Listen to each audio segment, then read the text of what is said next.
Hi friends, welcome to unboxing Kannada. ಈ ಒಂದು ಗಾಡಿ ನನ್ನ ಬ್ಯಾಕ್ ಏನಿದೆ, ಈ ಗಾಡಿ ನನ್ನ ಫ್ರೆಂಡ್ ಇದೆ. ಫ್ರೆಂಡ್ ಅಂತ ಹೇಳಿದ್ರೆ ನಾವು ಸುಮಾರು ಒಂದು 12ರಿಂದ 13 ವರ್ಷದ ಹಿಂದಿನಿಂದ ನಮಗೆ ಒಂದು ಪರಿಚಯ. JCI ಕಡವ ಕದಂಬದಲ್ಲಿ ಅವರು ಪ್ರೆಸಿಡೆಂಟ್ ಆಗಿದ್ದರು, ನಾನು ಕೂಡ ಪ್ರೆಸಿಡೆಂಟ್ ಆಗಿದ್ದೆ. ನಮಗೆ ಒಂದು ಅವಿನಾಭಾವ ಸಂಬಂಧ JC ಅಂತ ಹೇಳಿದ್ಮೇಲೆ ಆ ಒಂದು ಫ್ರೆಂಡ್ಶಿಪ್ಪಲ್ಲಿ ಇರೋ ಹಿನ್ನೆಲೆಯಲ್ಲಿ ಈಗ ಹೀಗೆ ಮಾತನಾಡಬೇಕಂತ ಹೇಳಿದ್ರೆ, ಯಾರಲ್ಲಿ ಹೊಸ ಮಾಡೆಲ್ ವೆಹಿಕಲ್ ಇದೆ ಅಂತ ಹುಡುಕ್ತಾ ಇರಬೇಕಾದ್ರೆ ನನ್ನ ಫ್ರೆಂಡಲ್ಲಿರುವಂತಹ ಈ ಒಂದು ಟಿಯಾಗೋ ವೆಹಿಕಲ್ನ ಒಂದು ರಿವ್ಯೂ ಮಾಡಬೇಕಂತ ಅನಿಸ್ತು. ಅದಕ್ಕೆ ಅವರನ್ನು ಮಾತನಾಡಿಸೋಣ ಅಂತ ಹೇಳ್ಕೊಂಡು ಅವರ ಮನೆಗೆ ಇವತ್ತು ಬಂದಿದ್ದೇನೆ. ತಿರುಮಲೇಶ್ ಭಟ್ ಅಂತ ಹೇಳಿ ಏನು ಒಂದು ನರ್ಸರಿ ಉದ್ಯಮವನ್ನು ನಡೆಸ್ತಾ ಇರುವಂಥವ್ರು. ಇವರು ಕೃಷಿಕರು ಕೂಡ, ಅಪ್ಪಟ ಕೃಷಿಕರು. ಅವರಲ್ಲಿ ಇರುವಂತಹ ಈ ಒಂದು ಟಿಯಾಗೋ ವೆಹಿಕಲ್ ಏನಿದೆ, ಎಷ್ಟು ವರ್ಷ ಆಯಿತು, ಹೇಗಿದೆ ಪರ್ಫಾರ್ಮೆನ್ಸು, ಎಲ್ಲ ವಿಚಾರಗಳನ್ನು ಅವರಿಂದನೇ ಕೇಳಿ ತಿಳ್ಕೊಳ್ಳೋಣ. ಬನ್ನಿ ಮಾತನಾಡಿಸ್ಕೊಂಡು ಹೋಗೋಣ. ನಾನು ಇದರಲ್ಲಿ ಭಟ್ರೆ ಅಂತಾನೆ ಸಂಬೋಧಿಸ್ತೇನೆ. ಯಾಕಂದ್ರೆ ಹೇಳಿದ್ರೆ ನಾವು ಅವತ್ತಿಂದ ಇವತ್ತಿನವರೆಗೂ ಭಟ್ರೆ ಅಂತ ಹೇಳಿ ಒಂದು ಅಭ್ಯಾಸ ಆಗೋಗಿದೆ. ನಿಜ. ಇನ್ನು ಅದನ್ನ ಮತ್ತೆ ಚೇಂಜ್ ಮಾಡ್ಲಿಕ್ಕೆ ನನಗೂ ಇಷ್ಟ ಇಲ್ಲ. ಮಾಡೋದು ಬೇಡ ಹಾಗೆ ಇಲ್ಲ, ಭಟ್ರೆ ಅಂತ ಒಂದು ಹೌದು. ಬಟ್ ಈ ಒಂದು ವೆಹಿಕಲ್ ನ ನೀವು ಇವಾಗ ಪರ್ಚೇಸ್ ಮಾಡಿ ಎಷ್ಟು ವರ್ಷ ಆಯ್ತು? 5.5 ವರ್ಷ. 2018 ಮಾಡೆಲ್. 5.5 ವರ್ಷ ಕಳೀತು. ಈಗ 6ನೇ ವರ್ಷಕ್ಕೆ ಹತ್ರ ಬಂತು. ಅಂದ್ರೆ 2024 ಇದು. ಓಕೆ, ಯಾಕಾಗಿ ನೀವು ಟಾಟಾವನ್ನೇ ಸೆಲೆಕ್ಟ್ ಮಾಡಿದ್ದೀರಿ ಅಂತ ಹೇಳುವಂತ ಒಂದು ಮಾತನ್ನು ಕೇಳ್ಬೋದಾ? ಟಾಟಾ ಅಂತ ಹೇಳಿದ್ರೆ ಒಂದು ಮಟ್ಟಿಗೆ ಅಂದ್ರೆ ಇದರಲ್ಲಿ ಫ್ಯೂಚರ್ಸ್ ಚೆನ್ನಾಗಿ ಕೊಟ್ಟಿದ್ರು ಆ ಟೈಮಲ್ಲಿ. ಅಂದ್ರೆ ಮುಂಚೆ ಇಂಡಿಕಾ ಕಂಪೇರ್ ಮಾಡಿದ್ರೆ ಈಗ ಇದರಲ್ಲಿ ಫ್ಯೂಚರ್ಸ್ ಜಾಸ್ತಿ. ನಾನು ತಕೊಳ್ಳೋ ಟೈಮ್ಗೆ 6.25 ಲಕ್ಷ ಆಗಿತ್ತು ನನಗೆ ಆ ಟೈಮಲ್ಲಿ. ಹೌದು, ಈಗ 7.5 ಆಗಿತ್ತು ಅಂತ ಕಾಣ್ತದೆ. ಇರೋದ್ರಲ್ಲಿ ಟಾಪ್ ಎಂಡ್ ಅಂದ್ರೆ ಸೀಟ್ ಮೇಲೆ ಮಾಡುವಂತದ್ದು ಕಾರಣ ಸ್ವಲ್ಪ ಹೈಟ್ ಇದ್ರೆ ನಿಮಗೆ ಸೀಟ್ ಡೌನ್ ಅಲ್ಲಿ ಕೂಡ ನಮಗೆ ಸ್ವಲ್ಪ ಗೊತ್ತಿಗೆ ನೋವು ಬರ್ತದೆ, ಆ ರೀತಿಯ ಸಮಸ್ಯೆ ಬರ್ತದೆ. ಮತ್ತೆ ಅಂತ ಹೇಳಿದ್ರೆ ನಿಮಗೆ AC ಕೂಡ ಚೆನ್ನಾಗಿದೆ. ಓಕೆ, ಮತ್ತೆ ಫೀಚರ್ಸ್ ಕೊಟ್ಟಿದ್ದಾರೆ ನಿಮಗೆ ಚೆನ್ನಾಗಿ, ಒಳ್ಳೆ ಫೀಚರ್ಸ್ ಕೊಟ್ಟಿದ್ದಾರೆ. ಅಲ್ಲ, ನಾನು ಇನ್ನೊಂದು ಕೇಳುವಂಥದ್ದು, ಹೇಗಿದೆ ಗಾಡಿ? ಹೊರಗಿಲ್ಲ, ನನಗೆ ತಕೊಂಡ್ಮೇಲೆ ಏನು ದೊಡ್ಡ ಏನು ಪ್ರಾಬ್ಲಮ್ ಆಗಿಲ್ಲ. ಗ್ರೌಂಡ್ ಕ್ಲಿಯರ್ಸ್ ಎಲ್ಲ ಚೆನ್ನಾಗಿದೆ. ಹೌದು, ನಮಗೆ ಅಂದ್ರೆ ಲೋಕಲ್ ಡ್ರೈವ್ ಮಾಡೋಕ್ಕೂ ಓಕೆ, ಲಾಂಗ್ ಡ್ರೈವ್ ಮಾಡೋದಕ್ಕೂ ಪರವಾಗಿಲ್ಲ ಅಂತ. ಹೌದು, ಬನ್ನಿ ನಾವು ಈ ಒಂದು ಗಾಡಿಯ ಬಗ್ಗೆ ಎಲ್ಲ ವಿಶೇಷತೆಗಳನ್ನು ನಾವು ಡ್ರೈವ್ ಮಾಡ್ಕೊಂಡು ಸ್ವಲ್ಪ ಅದರ ಬಗ್ಗೆ, ಹೌದು, ಜನರಿಗೆ ಕೂಡ ಸ್ವಲ್ಪ ಅದರ ಬಗ್ಗೆ ಹೌದು ಹೇಗಿದೆ ಅಂತ ಹೇಳೋದನ್ನ ನಾವು ಜರ್ನಿಯಲ್ಲೇ ನೋಡ್ಕೊಂಡು ನೋಡುವ ಒಂದು ಟ್ರೈ ಮಾಡುವ. ನೋಡ್ಬೇಕು. ಬಟ್ ಈಗ ನಾವು ಜರ್ನಿ ಸ್ಟಾರ್ಟ್ ಮಾಡಿದ್ವಿ. ನಿಮ್ಗೆ ಹೇಗೆ ಅನಿಸ್ತಾ ಇತ್ತು? ಯಾಕಂತ ಹೇಳಿದ್ರೆ ನೀವು ಈಗ ಕೆಲವರು, ನಾನು ತುಂಬಾ ಜನರನ್ನು ನೋಡಿದೆ, ಟಾಟಾ ಅಂತ ಹೇಳುವಾಗ ಮೊದಲೆಲ್ಲ ಇಂಡಿಕಾ ಬಂದು ಹಾಗೆ ಅಂತ ಹೇಳುವಂತ ಒಂದು ಟೈಮ್. ಈಗ ಅಂದ್ರೆ ಟಾಟಾಕ್ಕೆ ಒಳ್ಳೆ ಮಾರ್ಕೆಟ್ ಇದೆ. ಟಾಟಾದ್ದು ನೆಕ್ಸಾನ್ ಆಗಿರ್ಬೋದು, ಟಿಯಾಗೋ ಆಗಿರ್ಬೋದು, ಟಿಗೋರ್ ಆಗಿರ್ಬೋದು, ಮತ್ತೆ ಸಫಾರಿ, ಹ್ಯಾರಿಯರ್ ಎಲ್ಲ ತುಂಬಾ ಅಂದ್ರೆ ಕೊಟ್ಟಿರುವಂತ ಒಂದು. ಅದಲ್ಲದೆ ಅದಕ್ಕಿಂತ ಹೆಚ್ಚಾಗಿ ಸ್ಟಾರ್ ರೇಟಿಂಗ್ ಅಲ್ಲಿ 4 ಸ್ಟಾರ್ 5 ಸ್ಟಾರ್ ಇರುವಂತಹ ಕೆಲವೊಂದು ಸೇಫ್ಟಿ ಫೀಚರ್ಸ್, ಎಲ್ಲದಕ್ಕಿಂತ ಹೆಚ್ಚಾಗಿ ಸೇಫ್ಟಿ ಫೀಚರ್ಸ್ ಅಂತೂ ಸಖತ್ತಾಗಿ ಕೊಟ್ಟಿದ್ದಾರೆ ಟಾಟಾದವರ ವೆಹಿಕಲ್ ಅಲ್ಲಿ. ಈಗ ಆದ್ರೆ ನೀವು ತಗೊಳ್ಳುವಂತ ಆ ಟೈಮ್ ಅಲ್ಲಿ, ಈಗ 6 ವರ್ಷ ಮೊದಲು ಅಷ್ಟೇನು ಫೇಮಸ್ ಆಗಿರ್ಲಿಲ್ಲ. ಅಂದ್ರೆ ಟಾಟಾ ಅಂತ ಹೇಳುವಂತ ಬ್ರ್ಯಾಂಡ್ ಮೊದಲೇ ಫೇಮಸ್ ಇದ್ರು ಕೂಡ ಸೇಫ್ಟಿ ವಿಚಾರದಲ್ಲಿ ಅಷ್ಟೇನು ಮಾರ್ಕೆಟ್ ಅಲ್ಲಿ ಹಿಡ್ತಾ ಇರ್ಲಿಲ್ಲ ಟಾಟಾಗೆ.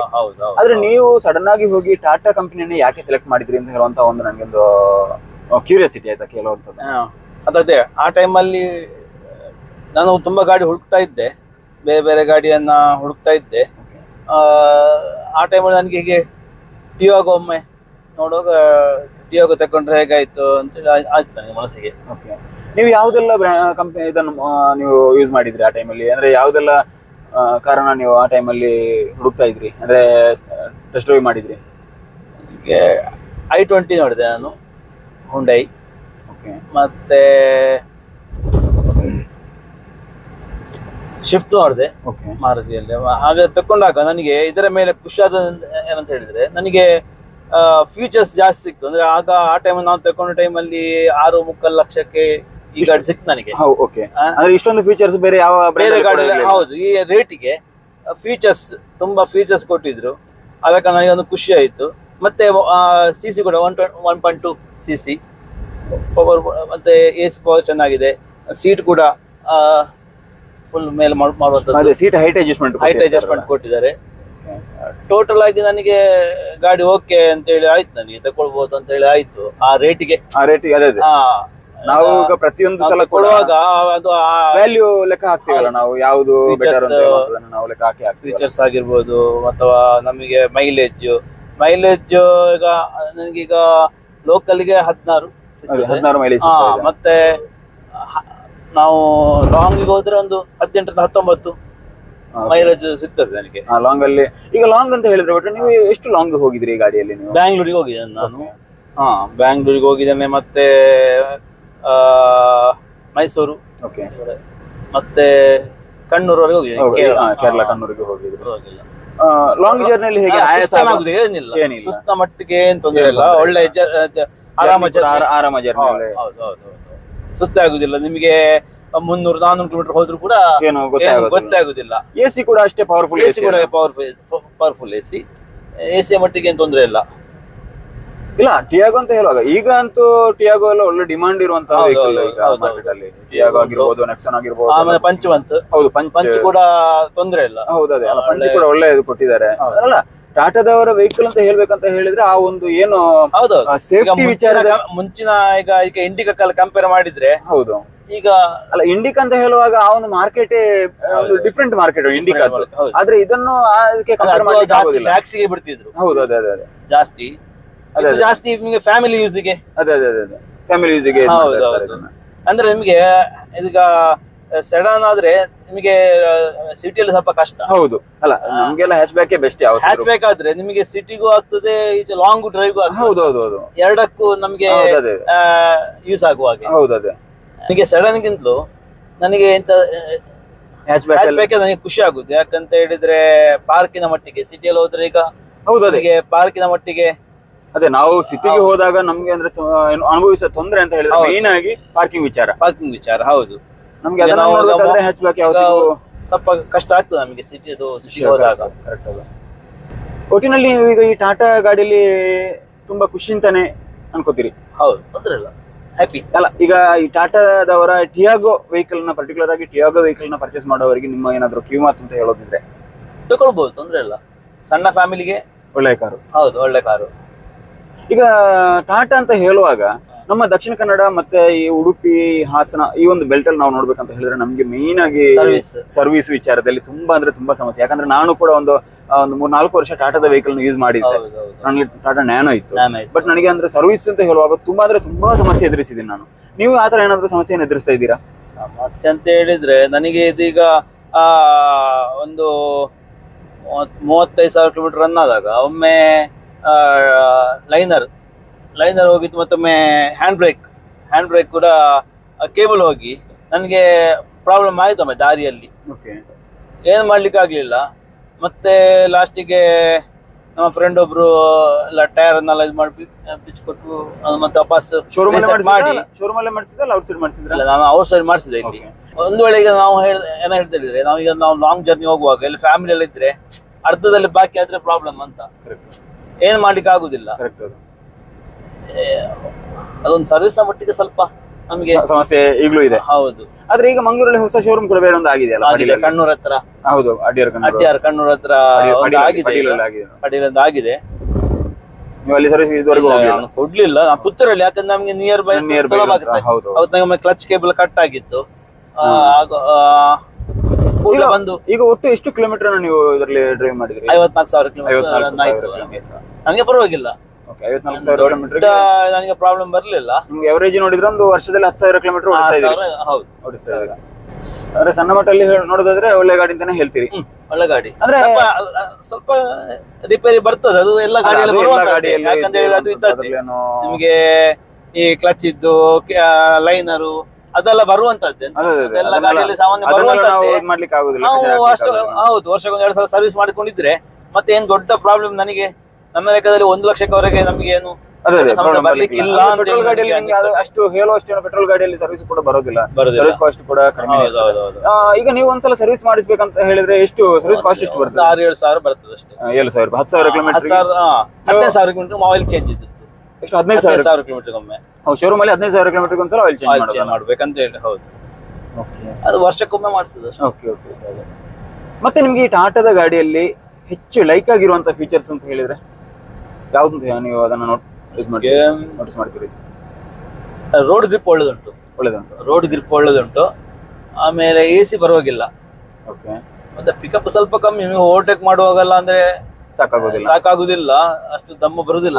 ಅದೇ ಅಂದ್ರೆ 1.2 ಅಲ್ವಾ? 1.2 ಗೆ ಹೇಳುವ ಅಷ್ಟೇ.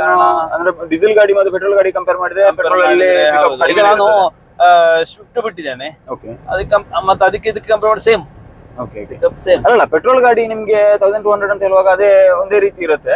ನಿಮ್ಗೆ ಅದೇ ಸೇಮ್ 1200 ಇದು ಡೀಸೆಲ್ ನೀವು ಡ್ರೈವ್ ಮಾಡಿದ್ರೆ ಪಿಕಪ್ ಜಾಸ್ತಿ ಇರುತ್ತೆ. ಡೀಸೆಲ್ ವೆಹಿಕಲ್ ಅಲ್ಲಿ ಅಲ್ವಾ? ಅದೇ ಹೆಚ್ಚು ಪವರ್ ಕೊಟ್ಟಿರ್ತಾರೆ. ಹೌದು. ಈಗ ಟಾಟಾದ ಈ ಒಂದು ವೆಹಿಕಲ್ ಅಲ್ಲಿ ನಿಮ್ಗೆ ಇಷ್ಟ ಆಗದೇ ಇರುವಂತ ಯಾವ್ದಾದ್ರು ಒಂದು ಫೀಚರ್ ಅಂತ ಹೇಳಿದ್ರೆ, ನನಗೆ ಈ ಒಂದು ಫೀಚರ್ ನನಗೇನು ಇದರಲ್ಲಿ ಹೇಳುವಷ್ಟೇನು ಸ್ಯಾಟಿಸ್ಫ್ಯಾಕ್ಷನ್ ಇಲ್ಲ ಅಂತ ಹೇಳುವಂತದ್ದು ಇದ್ರೆ ಯಾವ್ದಾದ್ರು ಇದೆಯಾ? ಆ ತರದ್ದು ಯಾವುದಿಲ್ಲ. ಸರ್ವಿಸ್ ಕೂಡ ಚೆನ್ನಾಗಿ ಮಾಡ್ತಾರೆ ಅವರ ಇದು ಕೂಡ ಪರವಾಗಿಲ್ಲ, ಒಳ್ಳೆ ಸರ್ವಿಸ್ ಕೊಡ್ತಾರೆ. ಒಟ್ಟಿನಲ್ಲಿ ಒಳ್ಳೆ ಒಂದು ಗಾಡಿ ಅಂತಾನೆ, ಅದ್ರಲ್ಲೇನು ಎರಡು ಮಾತಿಲ್ಲ. ಸಣ್ಣ ಫ್ಯಾಮಿಲಿಗೆ ಒಳ್ಳೆ ಗಾಡಿ. ಅಂದ್ರೆ ಆ ರೇಟ್ ಅಲ್ಲಿ ಈಗ ನಾವು ಇದೀಗ XZ ವೇರಿಯಂಟ್ ಅಲ್ಲ? ಹೌದು, XZ ಇದು. ಇದಕ್ಕಿಂತ ನೆಕ್ಸ್ಟ್ 2 ವೇರಿಯಂಟ್ ಬರ್ತದಾ? ಅಲ್ಲ, ಇನ್ನು ಒಂದು ಬರ್ತದೆ, XZ ಪ್ಲಸ್. XZ ಪ್ಲಸ್ ಬರುತ್ತೆ. ಆದ್ರೆ ಟೋಟಲ್ ಆಗಿ ಹೇಳುದಿದ್ರೆ ನನಗೆ ನಿಮಗೆ ಗಾಡಿ ವೆಯ್ಟ್ ಉಂಟು ಅಂತ. ಈಗ ಹೌದು, ಈಗ ಹೊಸ ಹೊಸ ಗಾಡಿ ಬಿಡ್ತಾರೆ ಮಾರ್ಕೆಟ್ಗೆ, ಆದ್ರೆ ಅದೇನಂದ್ರೆ ಮೈಲೇಜ್ಗೆ ಬೇಕಾಗಿ ಗಾಡಿ ಲೈಟ್ ವೆಯ್ಟ್. ಗೊತ್ತಾಯ್ತು. ಹೊಸ ಹೊಸ ಗಾಡಿ ಬರುವಂತದ್ದು. ಗೊತ್ತಾಯ್ತು. ಅದೇನಂತೇಳಿ ನಿಮಗೆ ಗಾಡಿ ಸೆಕ್ಷನ್ ಎಲ್ಲ ಪ್ರಾಬ್ಲಮ್ ಆಗ್ಬೋದು. ಗಾಡಿ ಎಲ್ಲ ನಮಗೆ ಓವರ್ಟೇಕ್ ಮಾಡ್ಬೇಕಾದ್ರೆ ನಮಗೆ ಸಮಸ್ಯೆ ಆಗಿತ್ತು. ಅಲ್ಲ, ಅದೇ ಈಗ ಹೊಸದಾಗಿ ಬಂದಿರುವಂತ ಏನು ಸ್ವಿಫ್ಟ್ ಇದೆಯಲ್ಲ ಈಗ 2024, ಅದರಲ್ಲಿ 3 ಸಿಲಿಂಡರ್ ಇಂಜಿನ್, ವೆಯ್ಟ್ ಕೂಡ ಕಡಿಮೆ ಮಾಡಿದ್ದಾರೆ ಅಂತ ಹೇಳುವಂತ ಒಂದು ರೂಮರ್ ಇದೆ. ಅದು ಎಷ್ಟೋ ಸತಿ ಎಷ್ಟು ಉಂಟು, ಆದ್ರೆ 3 ಸಿಲಿಂಡರ್ ಇಂಜಿನ್ ಹೌದು. ಆದ್ರೆ ಏನು ಮೈಲೇಜ್ಗೆ ಬೇಕಾಗಿ ಅಷ್ಟೊಂದು ಡಿಫ್ರೆನ್ಸ್ ಮಾಡಿಟ್ಟಿದ್ದಾರೆ, ಆದ್ರೆ ಪರ್ಫಾರ್ಮೆನ್ಸ್ ಅಲ್ಲಿ ಅಷ್ಟು ಡಿಫ್ರೆನ್ಸ್ ಬರ್ಬಹುದು ಅಂತ ನಾವು ಅನ್ಕೊಂಡಷ್ಟು ಪರ್ಫಾರ್ಮೆನ್ಸ್ ಸಿಗ್ಲಿಕ್ಕಿಲ್ಲ ಅಂತ ನನ್ನ ಅನಿಸಿಕೆ. ಮತ್ತೆ ಇನ್ನು ಆ ಗಾಡಿ ಯಾರಾದ್ರೂ ತಗೊಂಡಿದ್ರೆ ನಮ್ಗೆ ಸ್ಟಾರ್ಟಿಂಗ್ ಅಲ್ಲಿ ಏನು ಗೊತ್ತಾಗುತ್ತೆ, ಅವ್ರ ಎಕ್ಸ್ಪೀರಿಯನ್ಸ್ ಕೇಳಿ ಆಗ್ಬೇಕು. ಈಗ ನನ್ನ ಈ ಹಿಂದಿನ ಒಂದು ವಿಡಿಯೋ ನಾನು ಮುಂಚಿನ ಶಿಫ್ಟ್ ಓಕೆ ಒಳ್ಳೆದುಂಟು ಅಲ್ಲ, ಅದೇ ಈಗ ಮುಂಚಿನ ಶಿಫ್ಟ್ 2023ರದ್ದೆಲ್ಲ ಚೆನ್ನಾಗಿದೆ ಗಾಡಿ. ಇನ್ನೊಂದು ಹೇಳುವಂತದ್ದು, ನಾನು ಇದರಲ್ಲಿ ಒಂದು ಪ್ರಾಬ್ಲಮ್ ನನಗೆ ಕಂಡದ್ದು, ಇದು ನೋಡಿ, ಇದು ಇನ್ನೋಬ್ ಉಂಟಲ್ವಾ? ಹೌದು, ಇದು ಹೋಗಿದೆ ಅಂತ ನಮಗೆ ಆ ರೀತಿ ಹೋಗ್ಬಾರ್ದು. ಇದು ಕೂಡ ಹೋಯ್ತು ನೋಡಿ. ಇಲ್ಲಿ ಈ ತರ ಇದು ಇಲ್ಲ, ಅದೊಂದು ಗಟ್ಟಿಲ್ಲ ಅಂದ್ರೆ ಹಾಡಿಲ್ಲ ಅಂತ. ಬರೇ ಅದು ಡೆಲಿಕೇಟ್. ಗೊತ್ತಾಯ್ತು.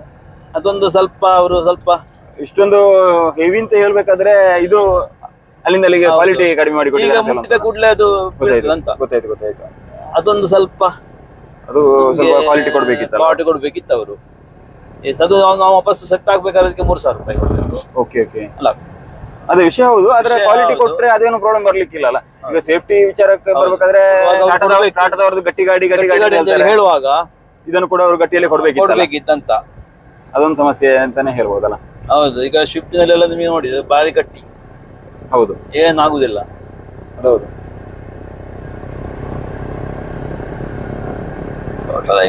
ಟೋಟಲ್ ಆಗಿ ಓಕೆ ಗಾಡಿ. ಟೋಟಲ್ ಆಗಿ ಹೇಳೋದಾದ್ರೆ ಒಳ್ಳೆ ಗಾಡಿ ಅಂತಾನೆ ಹೇಳ್ಬೋದು. ಟ್ರಾವೆಲಿಂಗ್ ಎಲ್ಲ ಏನ್ ತೊಂದರೆ ಇಲ್ಲ, ನೈಟ್ ಜರ್ನಿ ಕೂಡ ಓಕೆ. ಈಗ ಬ್ಯಾಕ್ ಸೀಟ್ ವಿಚಾರಕ್ಕೆ ಬರ್ಬೇಕಂತ ಹೇಳಿದ್ರೆ, ನಾವು ಈಗ ಎಲ್ಲಾದ್ರೂ ಗಾಡಿಯನ್ನು ನಿಲ್ಲಿಸಿ ಅದನ್ನ ಬ್ಯಾಕ್ ಸೀಟ್ ಅಲ್ಲಿ ಒಂದ್ಸಲ ಅದು ಲೆಗ್ ರೂಮ್ ಹೇಗಿದೆ, ನೀ ರೂಮ್ ಹೇಗಿದೆ ಅಂತ ಜಸ್ಟ್ ಅದನ್ನು ಕೂಡ ಚೆಕ್ ಮಾಡೋಣ. ಯಾಕಂತ ಹೇಳಿದ್ರೆ ಈಗ ಟಿಯಾಗೋ ಇದ್ದವ್ರಿಗೆ ಕೂಡ ಅದೇ ಹಿಂದೆ ಕುತ್ಕೊಳ್ಳಿಕ್ಕೆ ಆರಾಮ ಆಗ್ತದೆ. ಕೆಲವು ಗಾಡಿ ಏನಾಗ್ತದೆ, ನಾನು ಕೂಡ ಕೂಡ್ತೇನೆ, ಸೀಟ್ ಹಾರ್ಡ್, ನಿಮಗೆ ಫೀಚರ್ಸ್ ಎಲ್ಲ ಒಳ್ಳೆ ಇರ್ತದೆ, ಬಟ್ ಸೀಟ್ ನೋಡಿದ್ರೆ ಹಿಂದೆ ಕೂತ್ಕೊಳ್ಳೋರಿಗೆ ಸ್ವಲ್ಪ ಬೆನ್ನು ನೋವಾಗ್ತದೆ ಅಂತ ಹೇಳಿ ಕೆಲವು ಗಾಡಿಯಲ್ಲೆಲ್ಲ ಇಲ್ಲ. ಬ್ಯಾಕ್ ಸೀಟ್ ಕಂಫರ್ಟ್ ಅಂತ ಕಂಫರ್ಟ್ ಉಂಟು. ಹೌದು, ಯಾಕಂತ ಹೇಳಿದ್ರೆ ನೋಡಿ, ಈಗ ನಿಮಗೆ ಸ್ವಲ್ಪ ಹೈಟಿನವರು ಕೂತ್ರು ಕೂಡ ಇಲ್ಲಿ ನೋಡಿ, ಇಲ್ಲಿ ತಲೆ ಇಡ್ಲಿಕ್ಕೆ ಸ್ವಲ್ಪ ಆರಾಮ ಆಗ್ತದೆ. ಸ್ವಲ್ಪ ಹೆಡ್ ರೆಸ್ಟ್ ಅನ್ನು ಕೊಟ್ಟಿಲ್ಲ ಅವರು, ಸಪರೇಟ್ ಆಗಿ ಹೆಡ್ ರೆಸ್ಟ್ ಕೊಡಲಿಲ್ಲ. ಕೆಲವೊಂದು ಗಾಡಿಯಲ್ಲಿ ಹೆಡ್ ರೆಸ್ಟ್ ಕೊಟ್ಟಿರ್ತಾರೆ, ಇದರಲ್ಲಿ ಹೈಟಿನವರಿಗೆ ತಲೆ ಇಡ್ಲಿಕ್ಕೆ ಸ್ವಲ್ಪ, ಬಟ್ ಬೆನ್ನಿಗೆ ಪರವಾಗಿಲ್ಲ. ಅದೇ ನೀವು ಬೇಕಾದ್ರೆ ನೀವೀಗ ಈ ಸೀಟ್ ಅನ್ನ ಈಗ ಕವರ್ ಏನು ಹಾಕ್ಸಿದ್ರೆ ಇಲ್ಲ ಅಲ್ಲ, ಬಂದ ನಾನು ಏನು ಅದೇ ರೀತಿ ಇದೆ. 54,000 ಹಾಗೆ ಓಡಿಸಿರುವಂತದ್ದು. 54,000 ಹಾಗೆ ಓಡಿಸುವಂತದ್ದು. ಬೇರೆ ಏನಾದ್ರು ಎಕ್ಸ್ಟ್ರಾ ಫಿಟ್ಟಿಂಗ್ ಏನು ಮಾಡಲಿಲ್ಲ, ಎಕ್ಸ್ಟ್ರಾ ಏನು ಮಾಡಲಿಲ್ಲ ಇದಕ್ಕೆ. ಓಕೆ, ಈಗ ಇಂಟೀರಿಯರ್ ವಿಚಾರದಲ್ಲಿ ಕೂಡ ಹಾಗೆ ಇದೆಲ್ಲ ಬಂದ ಹಾಗೆ ಇದೆಯಲ್ಲ? ಹೌದು, ಬಂದ ಹಾಗೆ ಉಂಟು. ಇಂಟೀರಿಯರ್ ಒಂಥರ ಲುಕ್ ಇದೆ, ಒಂದು ಸ್ಟ್ಯಾಂಡರ್ಡ್ ಆಗಿ ಕೊಟ್ಟಿದ್ದಾರೆ. ಈಗ ಕೆಲವೊಂದು ವೆಹಿಕಲ್ ನೋಡ್ಬೇಕಂತ ಹೇಳಿದ್ರೆ ಇಂಟೀರಿಯರ್ ಕೂಡ ಅಷ್ಟು ಹೇಳುವಷ್ಟು ನನಗೆ, ಅಂದ್ರೆ ನಾನು ಕೂಡ ಹಾಗೆ, ನಾನು ಗಾಡಿ ತಗೊಳ್ಳುವಂತ ಸಂದರ್ಭದಲ್ಲಿ i20 ಇದನ್ನು ನೋಡಿದ್ದೆ, ಬಟ್ ನನಗೆ i20 ಇಂಟೀರಿಯರ್ ಲುಕ್ ಏನೋ ನನಗೆ ಹಿಡಿಸಿರ್ಲಿಲ್ಲ. ಈ ಸಲ ಹೊಸ ಮಾಡೆಲ್ ಬಂದಿರುವಂತದ್ದು. ಈ ಹಿಂದಿನ i20 ಸೂಪರ್ ಇತ್ತು ಒಳಗಡೆ ಇಂಟೀರಿಯರ್, ಬಟ್ ಈ ಸಲ ನನಗೆ ಏನೋ ಲೈಕ್ ಆಗಿರ್ಲಿಲ್ಲ. ಅಂದ್ರೆ ನಾನು i20 ಗೆ ಹೋಗಿದ್ದೆ, ಟೆಸ್ಟ್ ಡ್ರೈವ್ ಎಲ್ಲ ಮಾಡಿಸಿದ್ದೆ. ಇಲ್ಲ, ಇದು ಸೀಟ್ ಕಂಫರ್ಟ್ ಇದೆ, ಏನೋ ಹೈಟ್ ಇದ್ದೀರಿ. ಹೌದು ನೋಡಿ, ನಿಮಗೆ ಗೊತ್ತಾಗ್ಬಹುದು ಹೌದು ಲೆಗ್ ಸ್ಪೇಸ್ ಎಲ್ಲ ಹೇಗಿದೆ ಅಂತ ಸ್ಪೇಸ್ ಎಲ್ಲ ಚೆನ್ನಾಗಿದೆ, ಸ್ಪೇಸ್ ಕೊಟ್ಟಿದ್ದಾರೆ ಒಳ್ಳೆ ಹೌದು. space ಈಗ ಇಲ್ಲಿ ಸೀಟು ಕೂಡ ನಮಗೆ ಕೆಲವು ಗಾಡಿಯಲ್ಲಿ ಹೀಗೆ ಬರ್ತದೆ, ಹೌದು ಹೌದು ಹೀಗೆ ಬಂದು ಮತ್ತೆ ಹೀಗೆ ಬರುವಂತದ್ದು, ಆಗ ನಿಮಗೆ ಬೆನ್ನು ನೋವಾಗ್ತದೆ, ನಮಗೆ ಬೆನ್ನಿಗೆ ಸಪೋರ್ಟ್ ಇರುದಿಲ್ಲ, ಇಲ್ಲ ಇದು ಹೀಗೆ ಕೂತ್ಕೊಳ್ಬೇಕು. correct ಬಟ್ ಇದು ನಿಮಗೆ ಹಿಂದೆ ಕೂತವರು ಕೂಡ ಹೌದು ಏನೊಂದು ಇದಿಲ್ಲ ಅಂತ ಹೇಳಿ. ಅದೇ ಅದೇ ಮತ್ತೆಂತ ಗೊತ್ತಾ, ನನಗೆ ಈಗ ಈಗ ನನ್ನ ಈ ಹಿಂದಿನ ಒಂದು ವಿಡಿಯೋದಲ್ಲಿ ನಾನು ಹೇಳಿದ್ದೆ ಈ ನಾನು ತಗೊಂಡಂತ ಗಾಡಿ ಬಗ್ಗೆ, ಮತ್ತೆ ಬೇರೊಂದು ಫ್ರಾಂಕ್ಸ್ ಗಾಡಿ ಆಗಿರ್ಬೋದು, ಮತ್ತೆ i20 ವಿಚಾರ ಕೂಡ ಅದರಲ್ಲಿ ಮೆನ್ಷನ್ ಮಾಡಿದೆ. ಎಲ್ಲ ವಿಚಾರದಲ್ಲಿ ಕೂಡ 1200 ಅಂತ ಹೇಳುವಾಗ ಪರ್ಫಾರ್ಮೆನ್ಸ್ ಕೆಲವೊಂದು ಜಾಗದಲ್ಲಿ ನಮಗೆ ಸಾಕಾಗೋದಿಲ್ಲ ಅಂತ ಹೇಳೋದು. ನಮ್ಮ ಈ ಇಲ್ಲಿಗೆ ಓಕೆ ನಮ್ಗೇನು ಅಷ್ಟೇನು ಗೊತ್ತಾಗ್ಲಿಲ್ಲ. ಈಗ ನನಗೆ ಬೇರೆ ಚಾರ್ಮಾಡಿ ಘಾಟಿಗೆಲ್ಲ ಹೋದಾಗ ಸ್ವಲ್ಪ ಚಾರ್ಮಾಡಿ ಎಲ್ಲ ನಮಗೆ ಚಾರ್ಮಾಡಿ ಮತ್ತೆ ಆಗುಂಬೆಯಲ್ಲೆಲ್ಲ ಸ್ವಲ್ಪ ಗೊತ್ತಾಗ್ಬೋದು ಅಂತ ಅನಿಸ್ತದೆ. ಯಾಕಂದ್ರೆ ಅಲ್ಲಿಂದ ಅಲ್ಲಿಗೆ ಹಾಕ್ಬೇಕಂತ ಹೇಳಿದ್ರೆ ನಮಗೆ ಪಿಕಪ್ ತಗೊಳ್ಬೇಕಾಗ್ತದೆ. ಹೌದು, ಫ್ರಂಟ್ ಇಂದ ವೆಹಿಕಲ್ ಎಲ್ಲ ಬಂದ್ರೆ ನಮ್ಗೆ ತುಂಬಾ ಸಮಸ್ಯೆ ಆಗ್ಬೋದು ಅಂತ. ಲಾರಿ ಎಲ್ಲ ಬ್ಲಾಕ್ ಆದ್ರೆ ಅದೇ ಆತರ ನೀವೇನಾದ್ರೂ ಆತರ ಅನುಭವಿಸಿದ್ರೆ, ಏನಾದ್ರು ಸಮಸ್ಯೆ ಅನುಭವಿಸಿದ್ರೆ? ಇಲ್ಲ ನನಗೆ. ಓಕೆ, ಯಾಕಂತ ಹೇಳಿ ನಾನು ಇಲ್ಲಿ ಹೋದದ್ದು ಜಾಸ್ತಿ ಇದೆ ಘಾಟಿ, ನಮ್ಮ ಶಿರಾಡಿ ಘಾಟಿ ಹೋಗೋದಲ್ಲ. ಅದೇ ನಮ್ಗೆ ಪ್ರಾಬ್ಲಮ್ ಅದೇ ನಮ್ಗೆ ಈ ಘಾಟಿಯಲ್ಲಿ ಅಷ್ಟೊಂದು ಪ್ರಾಬ್ಲಮ್ ಬರೋದಿಲ್ಲ. ನನಗೂ ಕೂಡ ಗೊತ್ತಾಗಿಲ್ಲ. ನನಗೆ ಈ ಸಲ ವಯನಾಡ್ ಆ ರೀತಿಯ ಫೀಲ್ ಬರುವಂತದ್ದು ನಿಮಗೆ ವಯನಾಡಿಗೆ ಹೋದಾಗ ನನಗೆ ಈ ಸಲ ಚಾರ್ಮಾಡಿ ಘಾಟಿಗೆ ಹೋದ್ರೆ ನಮಗೆ ಒಂದು ಅಲ್ಲ, ಚಾರ್ಮಾಡಿಯಲ್ಲಿ ಕೂಡ ವಯನಾಡ್ನಷ್ಟು ಸಿಗ್ಲಿಕ್ಕಿಲ್ಲ ನಿಮ್ಗೆ ಪ್ರಾಬ್ಲಮ್ಸ್. ಯಾಕಂದ್ರೆ ಚಾರ್ಮಾಡಿ ಹೇಳುವಷ್ಟು ಇದಿಲ್ಲ, ರೋಡ್ ಸ್ವಲ್ಪ ಅಗಲ ಇದೆ. ಮತ್ತೆ ಕೊಯಂಬತ್ತೂರಿಗೆ ಹೋಗುವಲ್ಲಿ ಅದೇ ಅದೊಂದು ಘಾಟ್ ನಿಮ್ಗೆ ಹೌದು ಸತ್ಯಮಂಗಲ ಸ್ವಲ್ಪ ಸಮಸ್ಯೆ ಸಿಗ್ಬೋದು ಅಂತ ಅನಿಸ್ತಾ ಇದೆ. ಬೇರೆ ಗಾಡಿಯಲ್ಲಿ ಹೋಗಿದ್ದೆ, ಆದಾಗ ನನಗೆ ಅದೊಂದು ಫೀಲ್ ಆಯ್ತು. ಯಾಕಂತ ಹೇಳಿದ್ರೆ ಅಲ್ಲಿ ಕೂಡ ಸತ್ಯಮಂಗಲ ಘಾಟ್ ಕೂಡ ಅದೇ ರೀತಿ ಅಲ್ಲಿ ನಿಮಗೆ ಟ್ರಾಫಿಕ್ ಕೂಡ ಜಾಮ್ ಆಗ್ತದೆ, ಮತ್ತೆ ತುಂಬಾ ಟರ್ನ್ಸ್ ನಿಮಗೆ ಅಲ್ಲಿ ಅಂತ ಇದರಲ್ಲಿ 1.5 ಎಲ್ಲ ಕೊಟ್ರೆ ಸ್ಪೋರ್ಟ್ಸ್ ಅಲ್ಲಿ ಆದ್ರೆ ಗೊತ್ತಾಗುದಿಲ್ಲ. ಸ್ಪೋರ್ಟ್ಸ್ ಅಲ್ಲಿ ಆದ್ರೆ ನಿಮಗೆ ಅಂತ ಘಾಟ್ ಸೆಕ್ಷನ್ ಎಲ್ಲ ಹೋಗ್ಬೋದು ಅಂತ ಆರಾಮ್ಸೆ. ಇಲ್ಲೆಲ್ಲ ಸ್ಪೋರ್ಟ್ಸ್ ಎಲ್ಲ ಒಂದು ಒಳ್ಳೆ ಗಾಡಿ, ಒಳ್ಳೆ ಗಾಡಿ. ಕಂಪನಿ ಕ್ಲೋಸ್ ಆಯ್ತು ಅಂತ ಹೇಳುವಂತ ಒಂದು ನೆಗೆಟಿವ್ ಇರೋದು ಅಷ್ಟೇ.